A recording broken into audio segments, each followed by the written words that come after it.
بسم اللہ الرحمن الرحیم۔ نمبر 5، والسنۃ عندنا آثار رسول اللہ صلی اللہ علیہ وسلم۔ السنۃ عندنا آثار رسول اللہ صلی اللہ علیہ وسلم۔ آثار، سنت کس کو کہتے ہیں؟ پانچواں مسئلہ امام احمد بن حنبل بتانا چاہتے ہیں کہ سنت کیا چیز ہے۔ کہتے ہیں ہمارے نزدیک، یعنی صحابہ کے نزدیک، ہم مسلمانوں کے نزدیک سنہ نبی صلی اللہ علیہ وسلم کے آثار کو کہتے ہیں۔ آثار، اثر جانتے ہیں آپ جو چلتے ہیں تو آپ کا قدم جو پڑتا ہے، جو نشان بنتا ہے، اس کو کہتے ہیں آثار، آثار قدم۔ ہاں، اس کو آثار کہا جاتا ہے۔ یعنی چھوڑی ہوئی چیز، نبی صلی اللہ علیہ وسلم جو چیز چھوڑ کے دین کی گئے، باتیں گئے، وہ سب ہمارے لیے کیا ہے؟ سنت ہے۔ سنت دوستو 3 قسم کی ہوتی ہے، اس کو سمجھنے، اور تینوں قسم کی سنت ہمارے لیے واجب الاتباع شرعی چیز ہے۔ نمبر 1 سنت قولیہ، نمبر 2 فعلیہ، نمبر 3 تقریریہ۔ 3 قسم کی سنت ہوتی ہے۔ نمبر 1، نبی صلی اللہ علیہ وسلم نے جس چیز کو اپنے زبان سے شریعت کی جو بات آپ نے بتا دیا، اس کو سنت کہا، حدیث کہا جاتا ہے، سنت کہا جاتا ہے۔ اور اس کو کہتے ہیں قولی، قول کے معنی بات، یعنی قولی سنت ہے۔ جیسے آپ نے فرمایا لا یؤمن احدکم، تم میں سے کوئی آدمی مومن نہیں ہو سکتا جب تک کہ اپنے بھائی کے لیے وہی پسند نہ کرے جو اپنے لیے پسند کرتا ہے۔ دیکھیں اللہ کے سننے زبان سے کہا، یہ ایک پہلی سنت ہے۔ دوسری سنت ہے فعلیہ، فعل، یعنی آپ نے زبان سے نہیں کہا، آپ نے عمل کیا ہے، جو آپ عمل کیا۔ اگر کوئی ایسی دلیل نہیں کہ آپ کے لیے وہ خاص ہے، جیسے آپ نے ایک وقت میں 9 بیویاں آپ نے رکھی، اب یہ فعل ہے، لیکن وہاں خصوصیت کی دلیل ہے۔ اللہ نے فرمایا کہ 4 سے زیادہ بیک وقت کوئی انسان شادی نہیں کر سکتا۔ تو اگر کوئی ایسی دلیل نہیں ہے کہ جس سے جو اللہ کے رسول کے خاص خصوصیت سمجھی جائے، تو وہ حدیث ہوگی، سنت ہوگی، ہمارے لیے واجب الاتباع، ہمارے لیے عمل ہمیں کرنا ہوگا۔ ایسی سنت کو کہتے ہیں سنت فعلیہ۔ جیسے آپ کہیں کہ نبی علیہ الصلوۃ والسلام سجدے میں جاتے تھے تو 10 مرتبہ سبحان ربی الاعلیٰ، سبحان ربی الاعلیٰ، سبحان ربی الاعلیٰ۔ دیکھیے یہ آپ نے عمل کیا ہے، اس کو کہیں سنت فعلیہ۔ تو جو آپ عمل کرتے رہے عادی طور پر، نہیں شرعی طور پر، اس کو کہا جاتا ہے سنت، اور اس کو کہتے ہیں سنت فعلیہ، قول اور فعل۔ نمبر 3 تقریریہ۔ تقریری کیا چیز ہے؟ تقریر کہتے ہیں، یہ اردو والی تقریر نہیں، عربی میں کہتے ہیں تقریر کا معنی برقرار رکھنا، برقرار رکھنا۔ تو اس کی شکل کیا ہوتی ہے؟ نبی علیہ الصلوۃ والسلام کی موجودگی میں، آپ کے سامنے، آپ کے زمانے میں یا آپ کی مجلس میں کسی نے کوئی بات کہی یا کوئی عمل کیا اور آپ اس پر خاموش رہے، آپ نے نہ تو کیا اور نہ تو آپ نے کہا، لیکن کسی اور نے کیا یا کہا، آپ اس پر خاموش رہے۔ آپ کی خاموشی اس بات کی دلیل ہے کہ وہ چیز جائز ہے۔ اگر غلط ہوتی تو آپ کبھی خاموش نہ رہتے۔ یہ بھی ہمارے لیے قابل حجت ہے۔ جیسے کہ میں نے حدیث بتائی، سعد بن ابی وقاص نے گھر میں تراویح کی نماز پڑھائی، اللہ کے رسول نے کہا نہیں تھا۔ باجماعت عورتوں کی پڑھائی، وہ بھی ایک نئی چیز تھی، اللہ کے رسول نے نہیں کہا تھا۔ لیکن جب صبح نبی علیہ السلام کی مجلس میں آئے اور قصہ بیان کیا تو جابر بن عبداللہ کیا کہتے ہیں، اللہ کے رسول بولے تو کچھ نہیں، لیکن مسکراہٹ بتا رہی تھی کہ آپ نے اس کو پسند کیا۔ تو یہ اسی کو تینوں چیزوں کا نام کیا ہے؟ سنت ہے۔ اب یہ تینوں چیزیں جو چیز ثابت ہو جائے گی وہ ہمارے لیے سنت ہوگی، نبی صلی اللہ علیہ وسلم کا قول ہوگا۔ یہ بات اس لیے بتا دے رہا ہوں کہ آج ہمارے ہاں بر صغیر کے اندر ایک فتنہ پھیلا ہوا ہے کچھ روشن خیالوں کا۔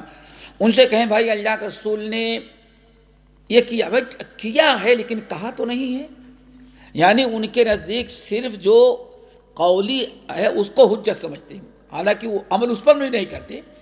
تو ایک چیز یاد رکھیے گا، اس سلسلے میں بہت اچھی بات ہمیں لگی، علامہ محمد ابراہیم سیالکوٹی رحمۃ اللہ اللہ تعالیٰ ان کی قبر کو نوروں سے بھرے، انہوں نے اپنی تفسیر کے اندر جو سورۃ البقرہ کی تفسیر لکھی ہے، ایک مقام پر انہیں بڑی پیاری بات کہی۔ دیکھیں دوستو، نبی صلی اللہ علیہ وسلم کا جس طرح سے قول واجب الاتباع ہے ویسے آپ کا عمل بھی واجب الاتباع ہے۔ فاتبعونی واطیعوا امری، فاتبعونی اتباع کہتے ہیں، یاد رکھیں اتباع کہتے ہیں کسی کے عمل کی پیروی کرنا، اور اطاعت کہتے ہیں کسی کے حکم کی۔ اور علامہ نے دلیل کیا دی؟ یہ صورت طہ کی آیت فاتبعونی واطیعوا امری۔ اللہ نے حضرت ہارون علیہ السلام نے بیان فرمایا، موسیٰ علیہ السلام نے کہا تھا دیکھو یہ میری اتباع کرنا اور میری حکم کی پیروی کرنا۔ دیکھیں تو اتباع کہتے ہیں نبی کے قول عمل کی پیروی کرنا، اور اطاعت کہتے ہیں نبی کے قول کی۔ تو اطاعت، اتباع اور اطاعت دونوں چیزیں ہیں۔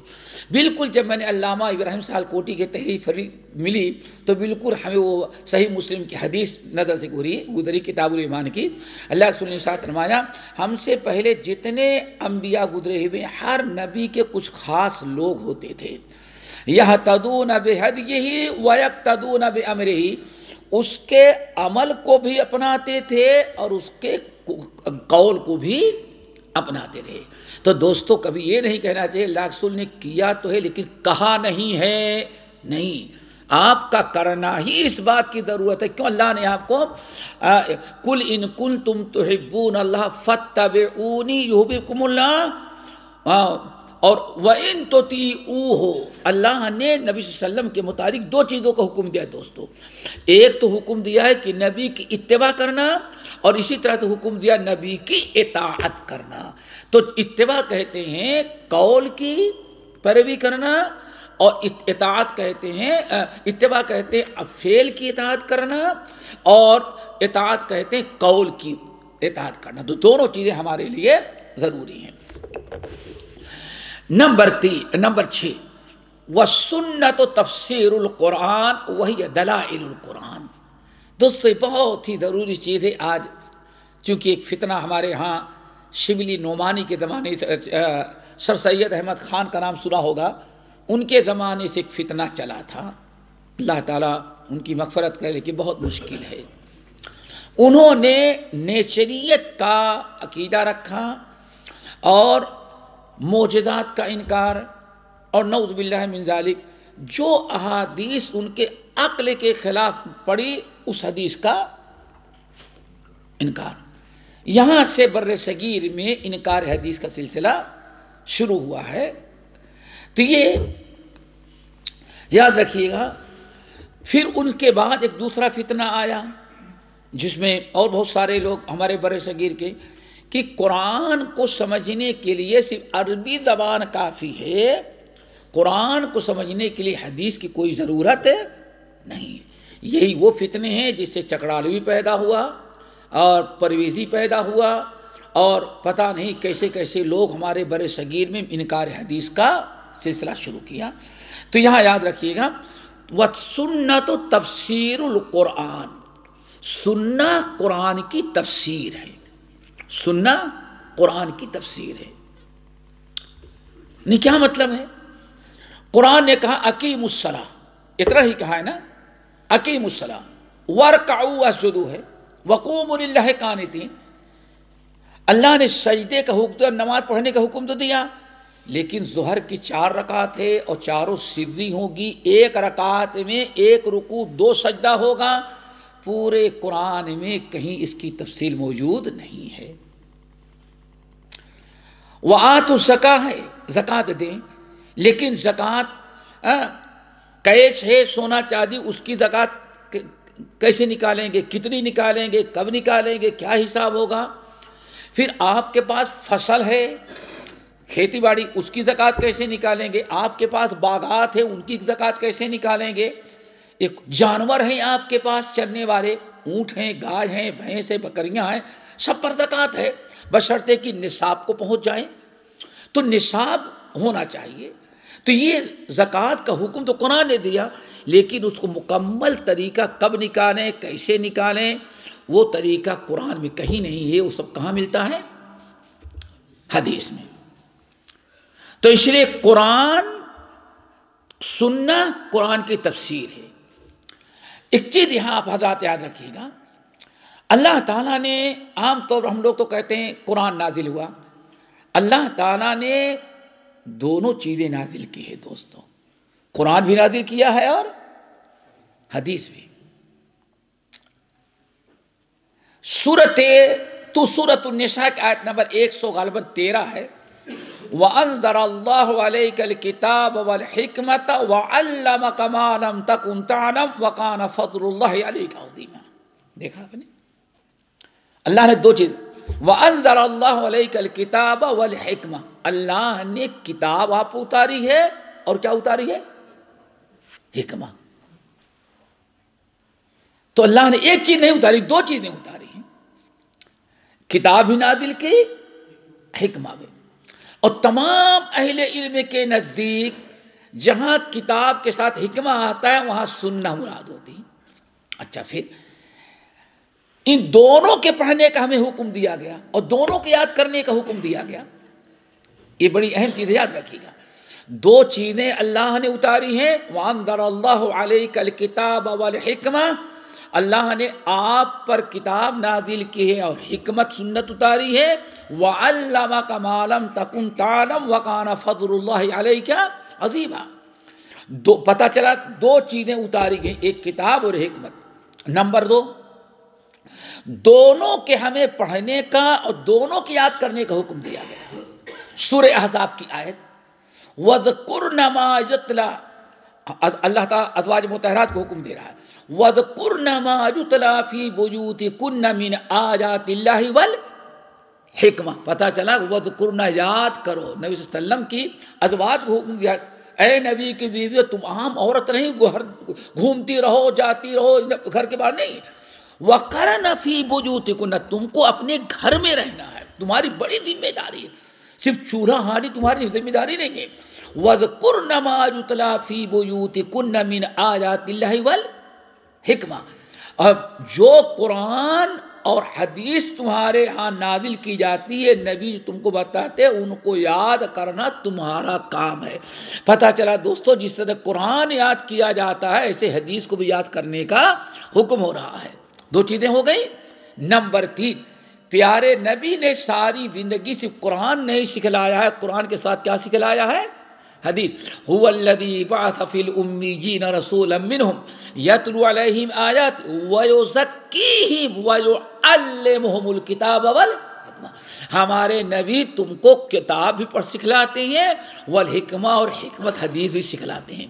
تو دونوں جڑے ہوئے ہیں دوستو، قرآن دونوں کو اللہ نے نازل کیا ہے۔ پھر قرآن ہے کیا، حدیث ہے کیا؟ اِنَّا لَا تُحَرِّكِ بِهِ لِسَانَكَ لِتَعْجَلَ بِهِ اِنَّ عَلَيْنَا جَمْعَهُ وَقُرْآنَهُ، اے نبی آپ جلد بازی نہ کریں، اطمینان کے ساتھ قرآن پڑھیں، آپ جلدی جلدی پڑھیں کہ جلدی یاد کرنی ہے۔ اِنَّ عَلَيْنَا جَمْعَهُ وَقُرْآنَهُ، قرآن کا پڑھانا اور آپ کے سینے میں محفوظ کرنا یہ میرا کام ہے۔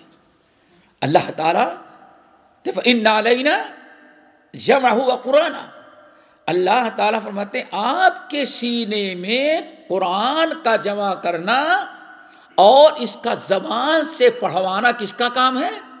ہمارا. ایک حرف ضائع نہیں جائے گا، آپ اطمینان رکھیں. پھر کیا ہوگا؟ ثم ان علینا. جب قرآن آپ کے سینے میں جمع ہو جائے گا، آپ کو یاد ہو جائے گا، ثم ان علینا بیانا، پھر میں ہی اس قرآن کی تفسیر بھی آپ کو سکھاؤں گا. پتہ چل گیا دوستو، اس حدیث کوئی معمولی چیز نہیں ہے، منزل من اللہ ہے. بس اتنا ہے، وحی غیر مطلوع کہتے ہیں. اسی لیے علماء کیا کہتے ہیں حدیث کو؟ دو، ایک ہے وحی مطلوع یعنی وہ وحی جو نماز میں تلاوت کی جائے قرآن، اور ایک ہے وحی غیر مطلوع یعنی نماز میں تو نہیں پڑھی جائے گی، اس کو کہتے ہیں حدیث، وہ بھی وحی ہے. وما ينطق عن الهوى ان هو الا وحی یوحی. جب حضرت عبداللہ ابن عباس رضی اللہ تعالی عنہ، عبداللہ ابن عمرو ابن العاص رضی اللہ تعالی عنہما نبی صلی اللہ علیہ وسلم کے مجلس میں بیٹھتے تھے اور حدیثیں یاد لکھتے تھے. سب لوگ صرف سنتے تھے، لیکن عبداللہ ابن عمرو ابن العاص پہلے صحابی ہیں جو حدیث لکھتے تھے بڑی پابندی کے ساتھ. ایک دن لکھ کر کے جا رہے تھے، کہیں پیپر مل گیا یا درخت کے پتے یا کہیں چمڑا مل گیا یا کسی درخت کی چھالی مل گئی، تختیاں لے کے جا رہے تھے. کچھ لوگ راستے میں صحیح بخاری کروائے، یہ کیا لے کے جا رہے ہو؟ اس میں میں اللہ رسول کے مجلس میں صبح سے بیٹھا تھا، حدیثیں نوٹ کیا ہوں. اللہ اکبر، عجیب آدمی تو اللہ رسول کوئی غصے میں بات کہہ جاتے ہیں، کوئی بطور مذاق کے کہہ ڈالتے ہیں، کوئی حقیقت میں، تم سب نوٹ کر لیتے ہو. اتنا ڈاٹا کہ عبداللہ ابن عمرو بن العاص نوجوان صحابی تو ان کو رونا آ گیا. میں نے کون سے اتنا بڑا جرم کیا کہ اتنی ملامت کر رہے ہیں یہ لوگ. پھر واپس گئے نبی علیہ السلام کے پاس روتے بھی. کیا ہوا؟ اللہ رسول میں صبح سے بیٹھا تھا اور میں آپ کی حدیثیں نوٹ کر لیتا تھا، تو ان لوگوں نے ہم کو بڑی ڈانٹ پھٹکار کی. تو ہم نے اکتب ما اقول، ان کو چھوڑ دو، اکتب ما اقول، عبداللہ جو کچھ میں کہتا ہوں سب تم نوٹ کر لیا کرو. اللہ کی قسم اس زبان سے حق ہی نکلتا ہے کہ اوپر سے آتا ہے، باطل نہیں نکلتا اس زبان سے. تو میرے بھائیوں، تو قرآن جو ہے اس لیے کیا کہتے ہیں؟ وَسُنَّةُ تفسیر القرآن کی تفسیر کرتی حدیث. طبیان لِتُبَيِّنَ لِلنَّاسِ مَا نُزِّلَ عَلَيْهِمْ. اے نبی، قرآن ہم نے آپ پر اتارا ہے تاکہ آپ اپنی زبان مبارک سے اس کی تفسیر معنی مفہوم بتا دیں. ٹھیک ہے نا؟ تو یہ تو دلیل ہوئی. وہی دلائل القرآن، اور قرآن کے معنی اور مفہوم کا متعین کرنا سمجھنا بھی اسی پر موقوف ہے. حدیث متعین کرے گی کہ حدیث میں کیا آیا ہے. اور سنا ہوگا آپ لوگوں نے، صرف اس لیے بتا دے رہا ہوں، کیا لوگ سوچتے صرف عربی زبان سیکھ لے بس قرآن آ گیا. نبی علیہ السلام پر کوئی قرآن پاک کی آیت نازل ہوئی، کھاتے پیتے رہو رمضان کے مہینے میں حتیٰ یتبین لکم الخیط الابیض من الخیط الاسود. کھاتے پیتے رہو جب تک یہ سفید دھاگا کالے دھاگے سے نمایاں نہ ہو جائے. قرآن عربی میں ہے، سننے والے سب عربی میں تھے، لیکن ایک صحابی گئے، انہوں نے 2 دھاگے لیے کپڑے کے، ایک کالا ایک سفید، اور تکیے کے نیچے رکھ لیا. صبح ماشاءاللہ کھاتے پیتے مست. وہ بھی نہ لائٹ ہے نہ کھڑکی ہے، پرانا کچا گھر ہوتا تھا، سورج نکلنے کے بعد بھی بہت سارے گھروں میں اندھیرا ہی رہتا تھا. خوب کھاتے پیتے رہے اور نکال کے دیکھتے جاتے کون سفید ہے کون کالا ہے. کافی دن تک سیر ایسے کرتے رہے. وہ جب پتہ چلتا ہے یہ سفید ہے کالا، ماشاءاللہ نہیں، اب سحر رمضان روزہ شروع ہو گیا، اب سحر کا وقت ختم، نہیں کھاؤں گا نہیں پیوں گا. ایک عرصے تک ماشاءاللہ کھاتے رہے. ایک دن نبی علیہ السلام کی مجلس میں بیٹھے، کچھ بات ہوئی، اللہ کے رسول میں نے تو مسئلہ حل کر لیا ہے. کیا کیا بھائی؟ قرآن پاک نے کہا کھاتے رہو پیتے رہو جب تک کہ کالا دھاگا سفید دھاگے سے نمایاں نہ ہو جائے. تو میں نے 2 دھاگے رکھ لیے تکیے کے نیچے اور نکال کر دیکھتا رہتا ہوں، اور جب تک اتنا اجالا نہ ہو جائے کہ کالا کون ہے سفید، تب تک کھاتا پیتا رہتا ہوں. اللہ سر ہنس پڑے، مکفا ماشاء اللہ ان وسادک العریض، تمہارا تکیہ کتنا لمبا ہے بھائی کہ پورا مشرق آ گیا۔ اللہ کے بندے وہ مراد نہیں ہے، اس سے وہ سفید دھاری اور کالی دھاری صبح صادق اور صبح کاذب ہوتی۔ دیکھیں یہاں ایک نقطہ یاد ہے دوستو، عربی تھے، صحابی تھے، عربی میں قرآن تھا، لیکن قرآن کا معنی سمجھ نہ سکے۔ آج انڈیا پاکستان میں نہیں، ورڈ ٹو ورڈ کر دیں بس، وہ کیا سمجھے گا آدمی؟ کوئی پنجابی بولنے والا، کوئی سندھی بولنے والا، کوئی سراکی بولنے والا، کوئی اردو بگڑی ہوئے بولنے والا، بنگالی، وہ کیا سمجھے گا جب تک اس تفسیر نہ کی جائے؟ اسی لیے دوستو اللہ نے فرمایا کہ قرآن کا نازل کرنا کافی نہیں تھا، اللہ تعالیٰ نے قرآن کو سکھانے کے لیے، تفسیر کے لیے، وضاحت کے لیے اللہ نے اپنے نبی کو بھیجا ہے۔ لِتُبَيِّنَ لِلنَّاسِ مَا نُزِّلَ إِلَيْهِمْ، بارک اللہ، لِتُبَيِّنَ لِلنَّاسِ مَا نُزِّلَ إِلَيْهِمْ۔ تو قرآن کا معنی مفہوم کون متعین کرے گا؟ حدیث۔ یہیں سے میرے بھائی ایک چھوٹی سی مثال دیں، عورت کو ہاتھ لگ جائے تو وضو ٹوٹتا ہے کہ نہیں ٹوٹتا؟ آپ باوضو ہیں، عورت کو ہاتھ لگ گیا ہے تو وضو ٹوٹتا کہ نہیں ٹوٹتا؟ نہیں ٹوٹتا۔ لیکن کیرلا چلے جائیں تب ہمارے یہاں انڈیا میں، ساؤتھ انڈیا، کیرلا کا نام سنا ہے کبھی؟ ملبار، جہاں شافعی ہیں، تو شافعی کے یہاں ماشاء اللہ وہ وضو کر کے جا رہا تھا، بیگم کو چابی پکڑا رہا تھا، ہاتھ ٹچ کرے گا، او ہو وضو کرو، وضو کرو، سمجھ گئے نا، وضو کرو۔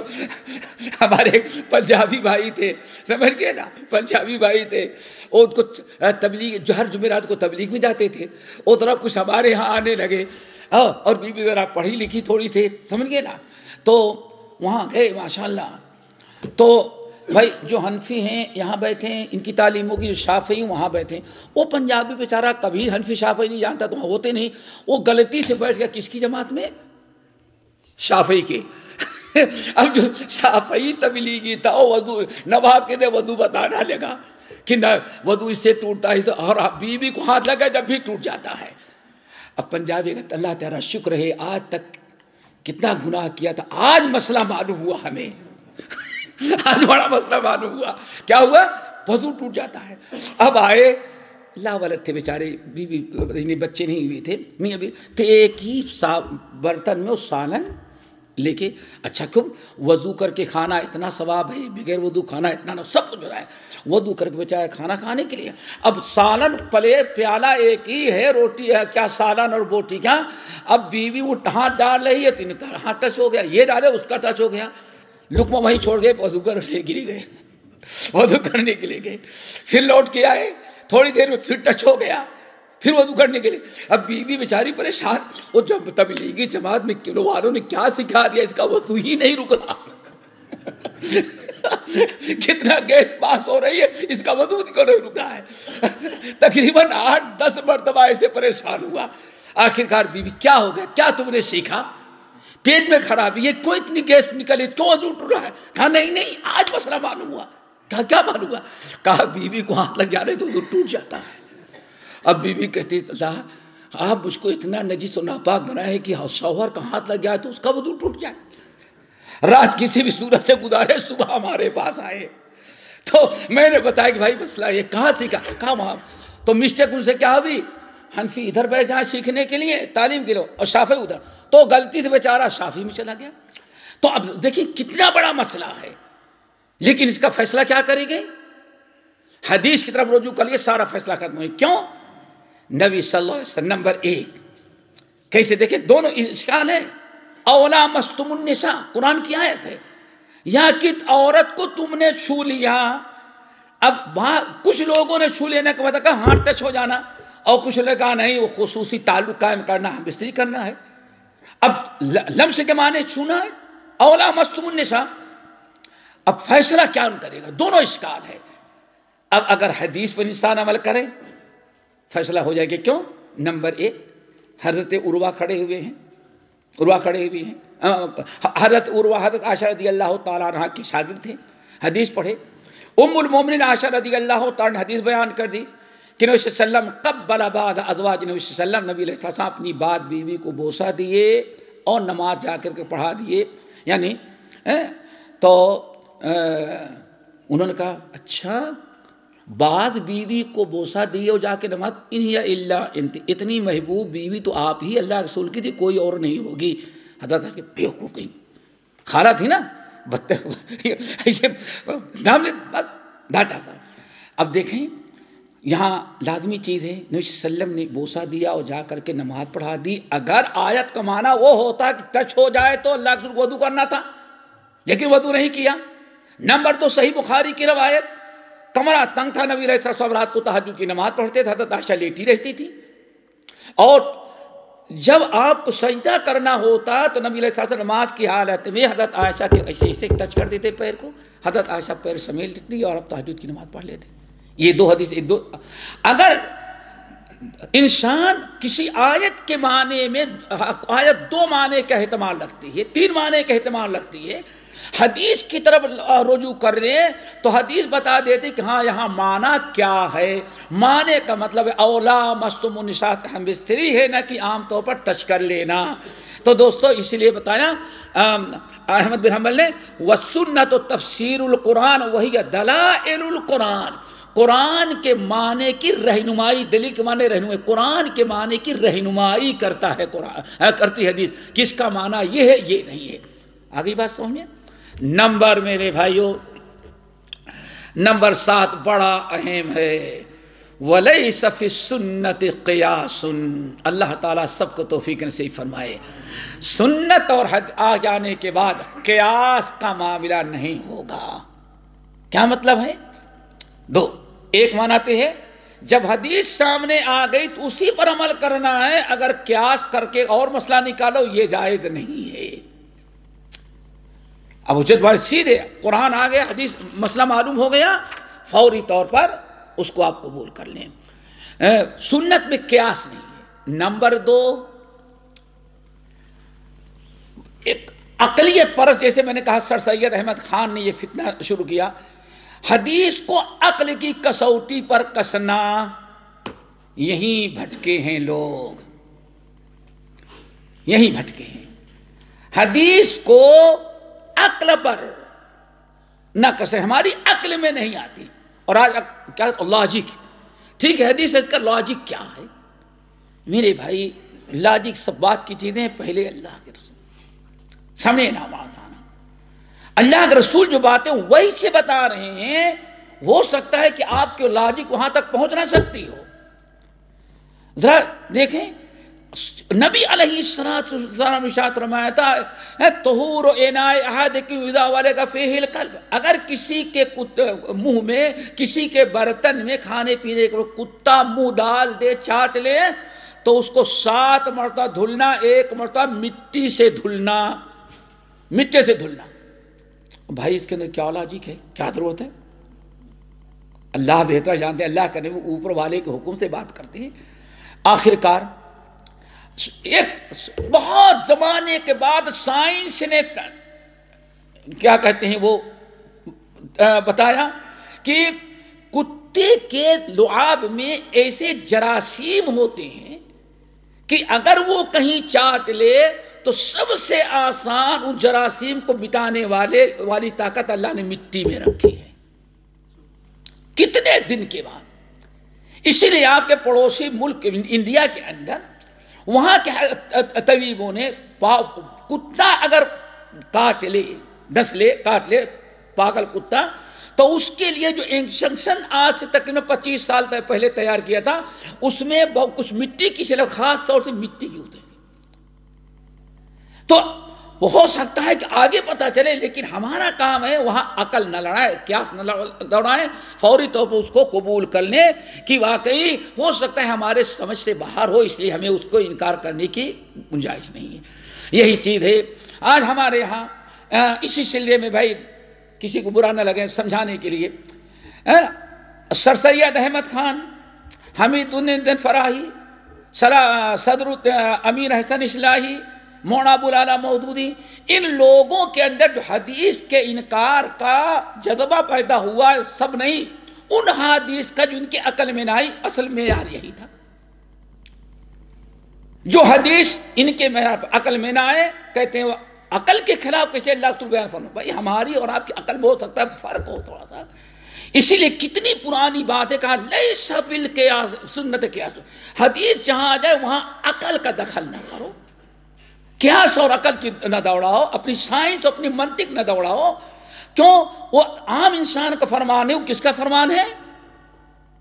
اللہ کے رسول کا. اور اللہ کے رسول کا معاملہ کیا ابھی آپ نے سنا, وَأَنزَلَ اللَّهُ عَلَيْكِ الْكِتَابَ وَالْحِكْمَةَ وَعَلَّمَكَ مَا لَمْ تَكُنْ تَعْلَمُ وَكَانَ فَضْلُ اللَّهِ عَلَيْكَ. اللہ تعالیٰ نے اتارا ہے. اب کوئی ضروری نہیں کہ ہم اسی حدیث کو مانیں جس کو ہماری عقل جس کو قبول کرے. نہیں, ہمیں اپنی لَا يُؤْمِنُ أَحَدُكُمْ حَتَّىٰ يَكُونَ هَوَاهُ تَبَعًا لِمَا جِئْتُ بِهِ. ہمارے اپنی اسی لیے امام طحاوی رحمۃ اللہ علیہ کہتے ہیں کہ ہماری ساری سمجھ ساری چیز نبی کی ایک حدیث اگر ہماری عقل کے خلاف پڑے ہم اپنی ساری عقل قربان کر دیتے ایک حدیث کے لیے. کیوں؟ وہ نبی صلی اللہ علیہ وسلم کی بات ہے. تو اللہ تعالیٰ دعا کرو ہمیں حدیث کے مقابلے میں قیاس رائے اور قیاسی مسائل فردی مسائل عقل کے گھوڑے دوڑانا اللہ تعالیٰ ہم سب کو اسے محفوظ رکھے بچائے. دوستو یہ بہت بڑا فتنہ ہے. آج نمبر 8 وَلَا تَضْرِبُوا لَهَا الْأَمْثَالَ. اور اس کو مثالیں دے دے کر کے حدیث کو رد کرنے کی کوشش نہ کرو, کسی چیز کی مثال نہ بناؤ. سمجھ گئے نا؟ اللہ اکبر. مثالیں نہ دو. امام ترمذی رحمۃ اللہ علیہ نقل کرتے ہیں حضرت عبداللہ بن عباس حضرت ابو ہریرہ وغیرہ کے متعلق. سنن ترمذی کی روایت ہے. آسان سی بات چونکہ بہت ساری مثالیں ہیں. ہم ایک اگر کوئی انسان کوئی پکی ہوئی چیز جیسے تیل ہے, سالن ہے, چائے ہے آپ کی, کافی آپ کی ہے, جو آگ پر پکی ہوئی چیز ہو اس کے کھانے سے وضو ٹوٹتا ہے کہ نہیں ٹوٹتا؟ نہیں ٹوٹتا.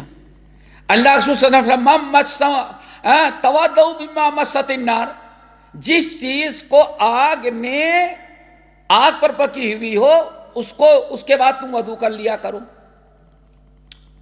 حدیث ہے ترمذی کی. اسی لیے بعض صحابہ نے کہا کہ وضو توڑ لیں. حضرت ابو ہریرہ نے کہا کہ وضو کریں گے ہم.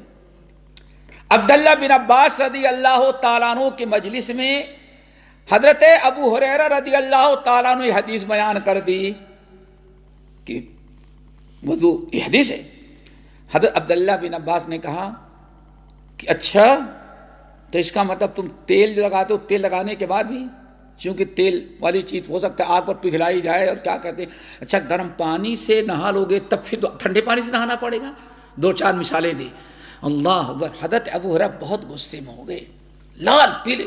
یا اخی اذا سمعت حسن لا تضرب لها الامثال.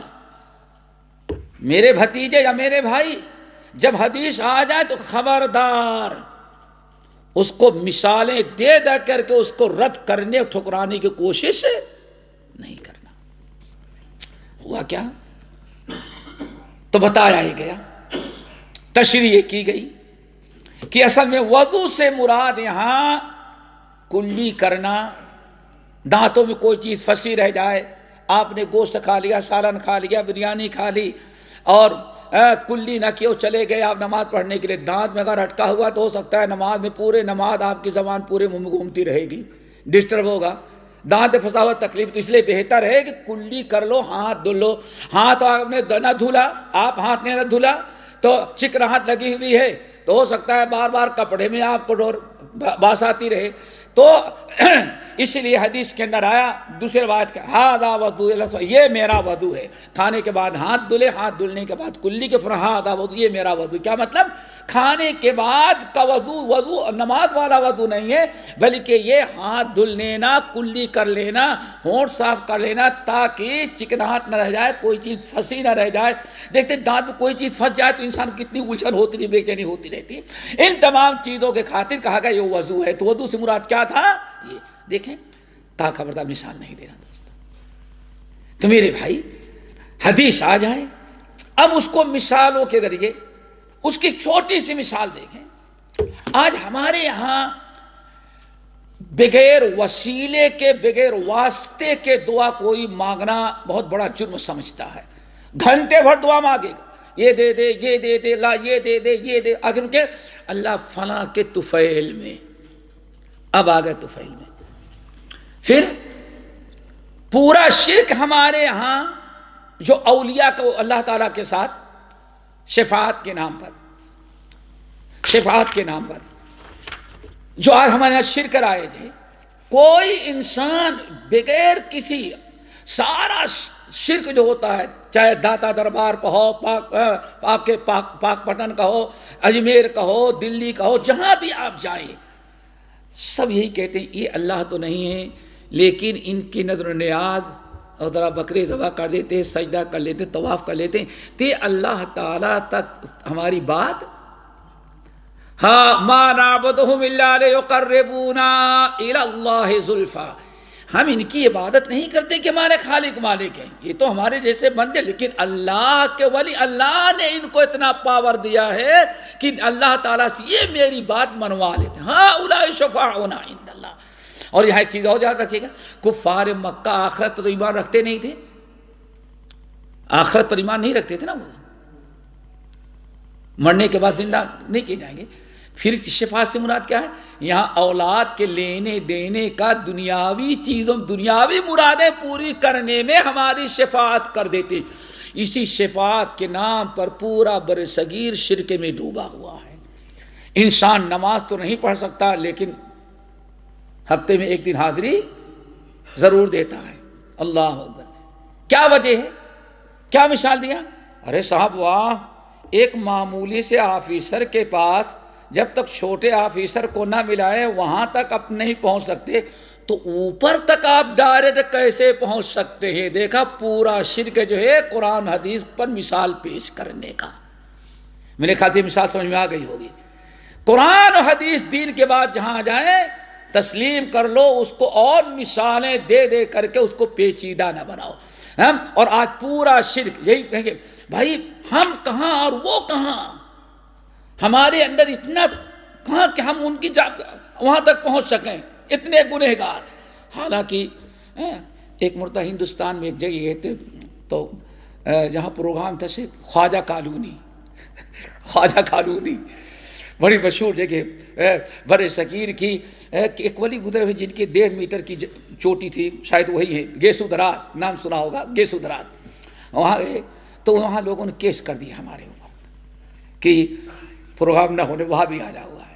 بہرحال عدالت میں گئے، کٹ گھرے میں کھڑے ہوئے، اللہ نے فتح مبین عطا کیا، اور آج علامت تک 12 مسجدیں اہل حدیثوں کی ہو گئی وہاں. سمجھ گئے نا. اور وہ داستان بھی دیتے پھر کسی اور موقع پہ کیسے اللہ نے ہمیں نجات دیا، یہ ہمارا ہلکا پھلکا ہونا یہ کام آیا ہے. وہ سارے مولوی بہت موٹے موٹے تھے. تو جج نے کہا یہ صحیح لگ رہا ہے، کیوں؟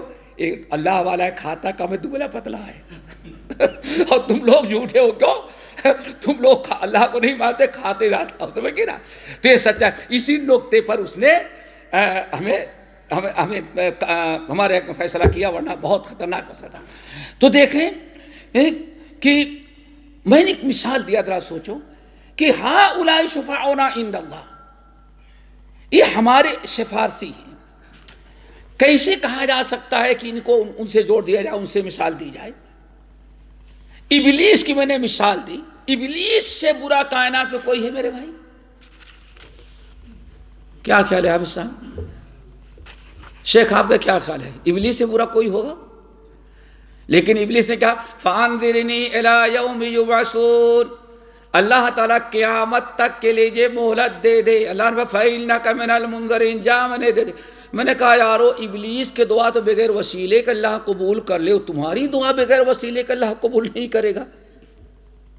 نہیں سمجھ آیا؟ ابلیس دعا مانگی نا، فَانذِرْنِي إِلَىٰ يَوْمِ يُبْعَثُونَ، اللہ قیامت تک ملک موت ہمارے پاس ہے، قیامت تک زندہ رہیں تاکہ ہم لوگوں کو زیادہ گمراہ کریں. اللہ نے جا تیری فریاد قبول کر لے، فَإِنَّكَ مِنَ الْمُنذَرِينَ، تجھے مہلت دے دی. میں نے کہا یارو مسلمانوں، ابلیس کی دعا اللہ قبول کر لیتا ہے شیطان کی، تم 5 وقت کے نماز پڑھتے ہو رحمان والے، تمہاری دعا بغیر واسطے قبول نہیں کرے گا؟ تم اپنے آپ کو ابلیس سے بھی زیادہ گیا گزرا سمجھتے ہو؟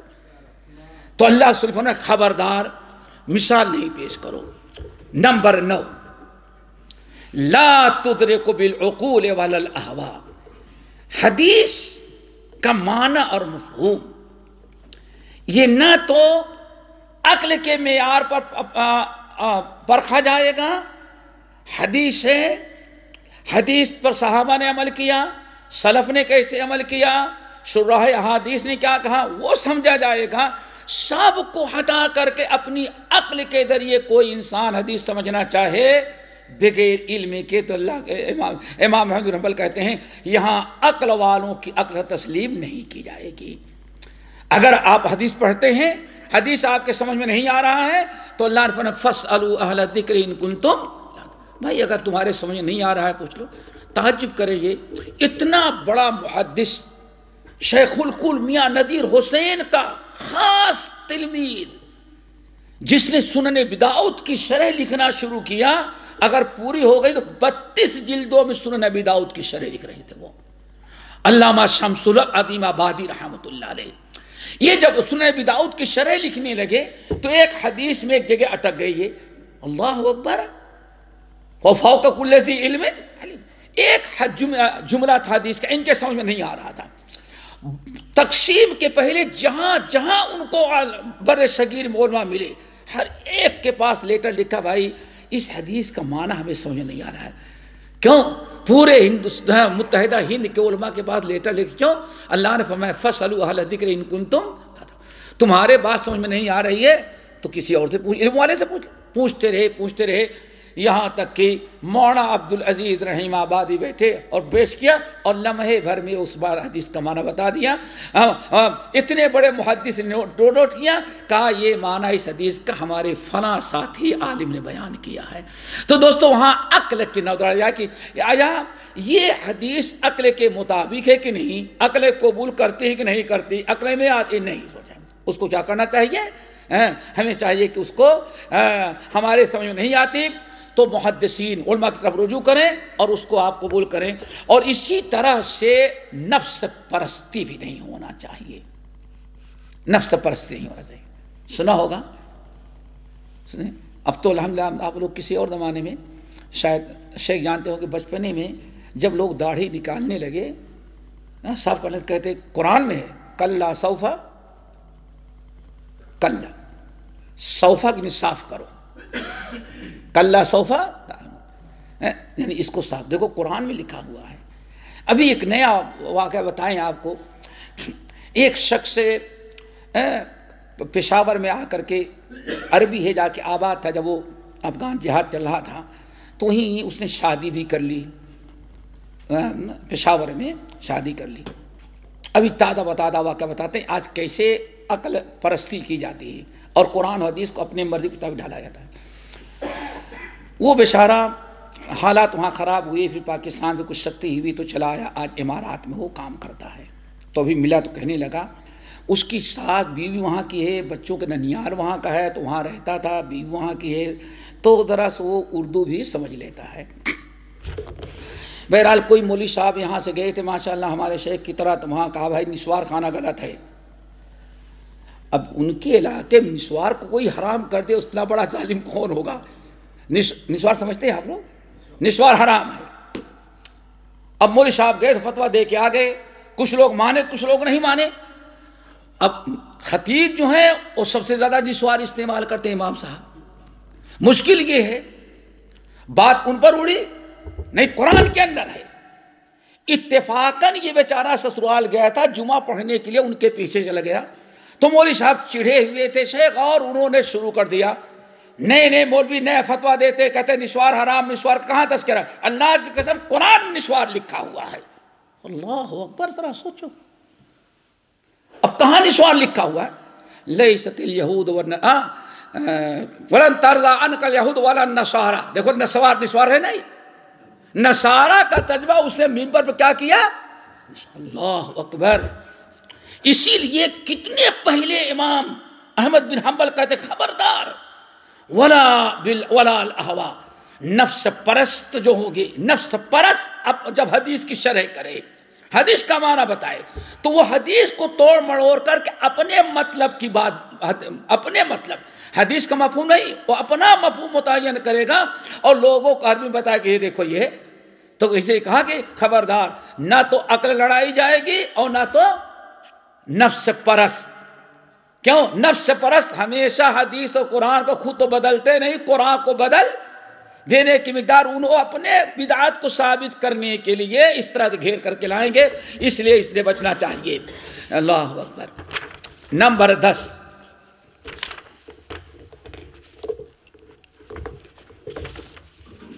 نمبر 10 ہے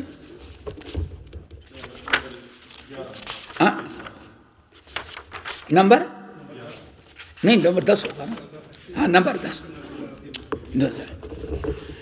تو کبھی بھی نہیں۔ اب اس میں بہت ساری چیزیں آ جائیں گی، جیسے اللہ تعالیٰ، آپ لوگوں نے سنا ہوگا کہ روزانہ اللہ تعالیٰ رات کو، آدھی رات کے بعد کہاں نازل ہوتے ہیں؟ سمائے دنیا پر۔ اب کچھ لوگوں نے کہا بھائی کیسے نازل ہوگا؟ کوئی لفٹ ہے، کوئی سیڑھی ہے، اللہ ہمارے تمہارے طرح آتا جاتا رہتا ہے۔ دیکھیں اب بدعت، اہل بدعت طرح طرح سے اس کے اندر اشکال پیدا کرتے ہیں۔ حالانکہ اللہ کیا فرماتے ہیں؟ لیس کمثلہ شیء، اللہ کیسے کیا کرتا ہے اور کیسے اس کی مثال کائنات میں کوئی دے ہی نہیں سکتا۔ لیس کمثلہ شیء۔ تو اب اس میں چوں چرا اور ایسے کرنا اور کیسے ہوتا ہے، عقل کی لڑائی ضرورت نہیں ہے۔ اب اللہ رب العالمین قیامت کے دن کیسے کرتا ہے اللہ تعالیٰ بہتر جانتا ہے۔ امروہا کما جات، جیسے آپ سنتے ہیں حدیث کے اندر آیا ہے، ہمارے لیے فضیلت، ہم فضیلت تو نہیں، کتنی فضیلت کی چیز ہے۔ اللہ کے رسول فرماتے، اللہ تعالیٰ حدیث قدسی سمائے دنیا پر آتے ہیں اور کہتے ہیں حل من مستغفرین، ہے کوئی اس دن کا گنہگار جو آج رات کو استغفار کر رہا گناہوں کو یاد، میں اس کی مغفرت کر دوں۔ اللہ اکبر۔ ہے کوئی مریض، حل من مسترزقین، ہے کوئی روزی روٹی کا، نوکری کا، کھانے پینے کا محتاج جو نوکری چاہتا ہو، کاروبار چاہتا ہو، اگر اس وقت ہم سے وہ مانگ رہا ہے تو میں اس کو دینے کے لیے سمائے دنیا پر آیا ہوں۔ ذرا سوچیں، حل من، ہے کوئی مریض جو اس وقت بیماری کو دور کرنے کی دعا کر رہا تو ہم اس کی دعا کو قبول کر لیں۔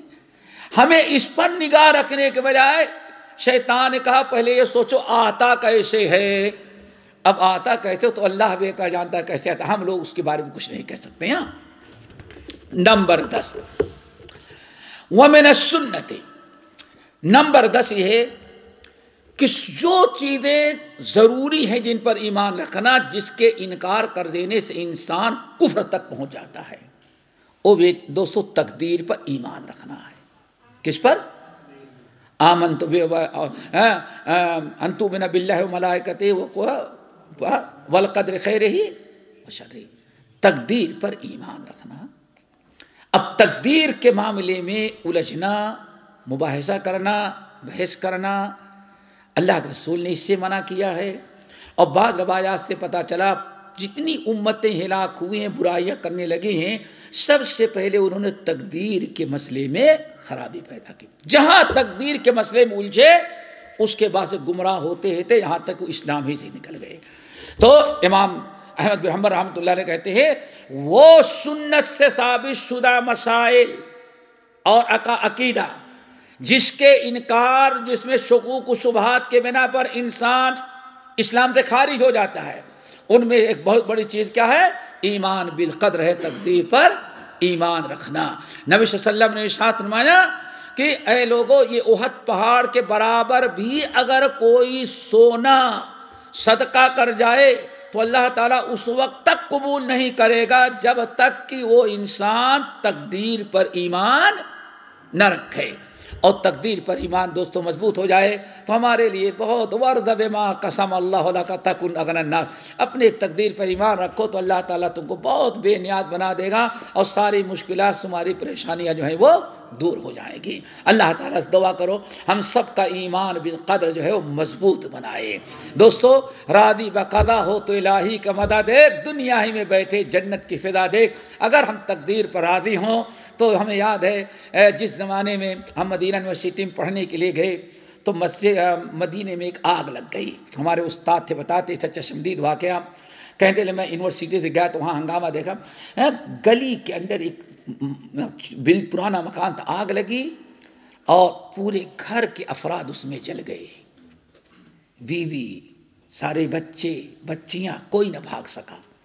اور یہ بیچارہ باہر گیا تھا, آیا تو گھر میں آگ لگی ہے. اللہ اکبر. فائر آیا, بجھایا, سب کچھ کیا. ہمارے استاد کہنے لگے وہ شخص ایسے کنارے سے کھڑا, آنکھوں سے آنسو بہا رہا ہے. وہ ایسے دیکھا, لوگ پوچھتے ہیں کیا ہوا؟ کہا دا قضاء اللہ و قدر, ہم کچھ نہیں کر سکے, اللہ کا تعالیٰ نے ہمارے نصیب میں یہ لکھا تھا. ہمارے تقدیر میں لانے کے لکھا تھا. اللہ اکبر. بہت بڑے عالم تھے ہمارے بر صغیر کے مولانا عبدالجلیل صاحب. مدینہ مسجد قائم ہو رہی تھی تو اس کے پہلے ممبروں میں سے دھیرے انکار کر دیا. اللہ, ان کی نسل یہاں مانچسٹر میں ہیں کچھ لوگ. اللہ اکبر. کل بھی میں گئے تھے ملنے کے لیے. ان کے کچھ گھریلو معاملات میں بیٹی عید, رمضان کی عید آ رہی تھی, عید میں لے جانا چاہے مولانا, لیکن داماد نے کہا کہ نہیں عید میں نہیں جانے دیں گے, بعد میں جائیں گے. مولانا خاموش ہو گئے. عید کے 2 دن گزرے تھے, شوہر کو پتہ نہیں کیا جنون سوار ہوا. ایک چھوٹا سا بچہ جو ہمارا شاگرد ہے آج, وہ کہیں باہر گیا تو سپر مارکیٹ پر, اور اس شخص نے سب کو بند کر کے پورے گھر میں آگ لگا کر کے جلا دیا. بیٹی, نواسیاں ایک طرف سے سب ختم ہو گئے. کیس ہوا, مولانا عدالت میں پیش کی گئے. مولانا نے جب کھڑے ہوئے اور جج نے کہا آپ کی بیٹی کے ساتھ ایسے کیا ہے, اس کو سزائے موت دی جائے گی. کہ مولانا نے کیا کہا؟ اللہ اکبر. کیا کہا؟ اب آپ دے, لیکن میں تو نہیں کہوں گا. کیوں؟ اس اللہ تعالیٰ ہمارے تقدیر میں لکھا تھا کہ ہماری بیٹی اور ہمارے نواسے اور نواسیاں اس مصیبت میں اجل کے خاک ہو جائیں. اس کو سزا دیں گے, لیکن ہماری بیٹی اور ہمارے نواسے تو ہمیں نہیں مل سکتے. ورد بما قسم اللہ لک تکن من الناس. دوست, امیری, غریبی, مصیبت, پریشانیاں جو ہوتی ہیں یہ سب اللہ تعالیٰ کے فیصلے کے مطابق ہوتے ہیں اور آزمائش ہوتی ہے.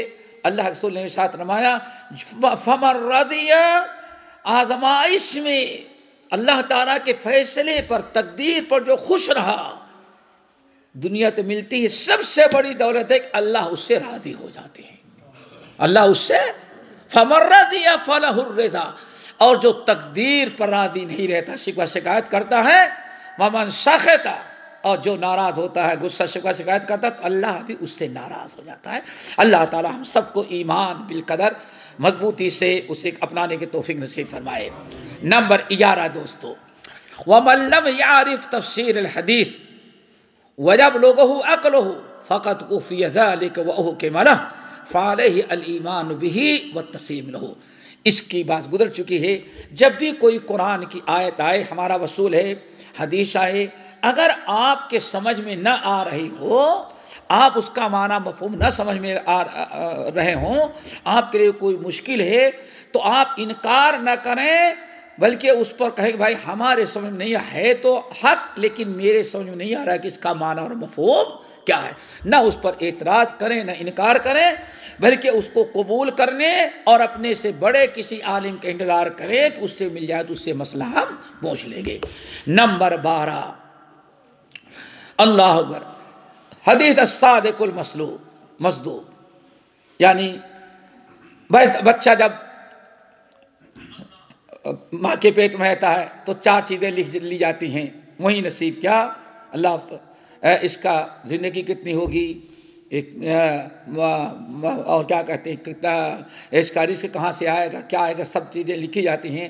اور تو حضرت عبداللہ بن مسعود کہتے الصادق المصدوق نے بیان کیا ہے.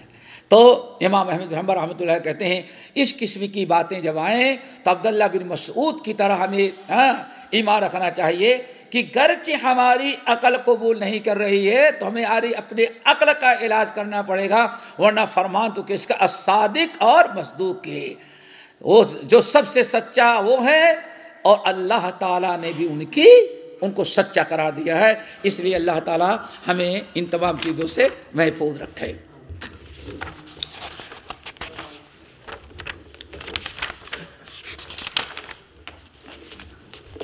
نمبر 13 اذان کو وقت ہو گیا.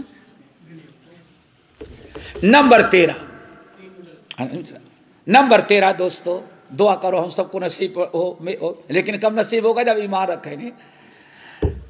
احادیث قیامت کے دن اللہ تعالیٰ کا دیدار نصیب ہوگا اور یہ سب سے بڑی نعمت ہوگی. جنتی جب جنت میں داخل ہو جائیں گے عائش کی زندگی گزارتے ہوں گے، اللہ تعالیٰ پکارے گا کہ یا اہل الجنہ فیشرئبون، اے جنتیو آؤ تمہیں اللہ تعالیٰ ایک بڑی نعمت دے گا. تو جنتی کہتے ہیں جنت میں جانے کے بعد اس سے بڑی نعمت کیا ہے؟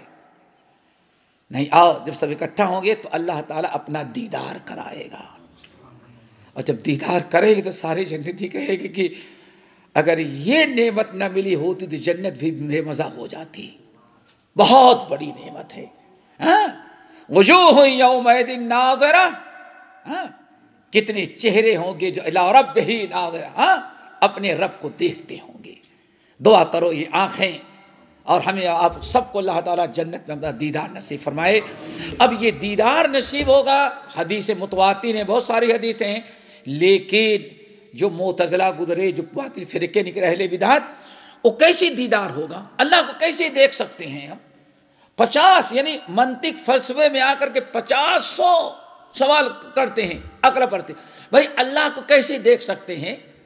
اب اللہ نے فرمایا کہ دیکھ لو گے تو ہمیں حدیث سے نہیں آیات کا بھی انکار ہو جاتا ہے، تو ہمیں اس بات پر کیفیت میں نہیں ہے کیسے دیکھیں گے. اب بتائیں انشاءاللہ وہ قیامت کے دن جیسے ہوگا وہ ہم دیکھ لیں گے. جیسے دیکھنے ماشاءاللہ علامہ شبلی نعمانی دلی میں ایک تقسیم سے پہلے کی بات ہے، چلے گئے تو دینی مدرسہ تھا، لوگوں نے سوچا بڑے عالم آئے ذرا معائنہ کرا دیں. وہ معائنہ کرنے لگے تو شبلی نعمانی میں اپنے منطق فلسفے کے زور میں ایک طالب علم سے پوچھا عیسیٰ مردوں کو زندہ کرتے تھے؟ کہا ہاں. کیسے زندہ کرتے تھے؟ کہا پتہ نہیں. اچھا دوسرے سے پوچھا کیسے زندہ کرتے تھے؟ پتہ نہیں. تیسرا بڑا تیز تھا، ہمارا یہ ہونا چاہیے. کہا زندہ کرتے تھے. کہا کیسے؟ کہا قیامت کے دن آپ بھی دیکھ لیں گے، میں بھی دیکھ لوں گا. سناٹا چھا گیا، صاف سو گیا. شبلی نعمانی کوئی آگے بات ہی نہیں کی ہے. نہیں، اس نے کہا کہ اصل میں جس وقت زندہ کرتے تھے نہ ہم تھے نہ آپ، اگر ہم ہوتے تو نقشہ پورا بتاتے تھے، ایسے زندہ کرتے تھے. اللہ اکبر، بات ختم ہو گئی. تو کبھی ہماری عقل میں نہیں آتی تو ہم کہتے ہیں بھائی کیسے ہوگا کیسے ہوگا. احمد بن حنبل رحمۃ اللہ کیسے والا معاملہ نہیں ہے، اس پر کیا کہو آمنا وصدقنا، ہم اس پر ایمان رکھتے ہیں، تصدیق کرتے ہیں، اور کیفیت جو ہے انشاءاللہ قیامت کے دن آنکھوں سے ہم دیکھ لیں گے. وجوہ یومئذ مسفرہ ضاحکۃ، مستبشرہ کا جو منظر ہوگا، الی ربہا ناظرہ، جو اپنے رب کو دیکھتے ہوں گے اس وقت سمجھ میں آ جائے کہ اللہ رب العالمین کیسے، اللہ کو آپ دیدار کیسے کر سکتے ہیں. ہاں یہ آنکھیں کیسی ہوں گی؟ ان آنکھوں سے دیکھیں گے نہیں. وہاں فبصرک الیوم حدید، قیامت کی آنکھیں بھی بڑی تیز ہو جائیں گی. اللہ رب العالمین دعا کریں اللہ تعالیٰ ہم سب کو مل کے توفیق نصیب فرمائے. باقی انشاءاللہ مسائل ہیں کل ہم عرض کریں گے. میرے خیال اذان کو وقت ہو گیا نا. ہاں انشاءاللہ اگلی نشست میں امید ہے کہ جیسے آج بیٹھے ہیں کل بھی انشاءاللہ سبحانک اللہم و بحمدک اشہد ان لا الہ الا انت استغفرک.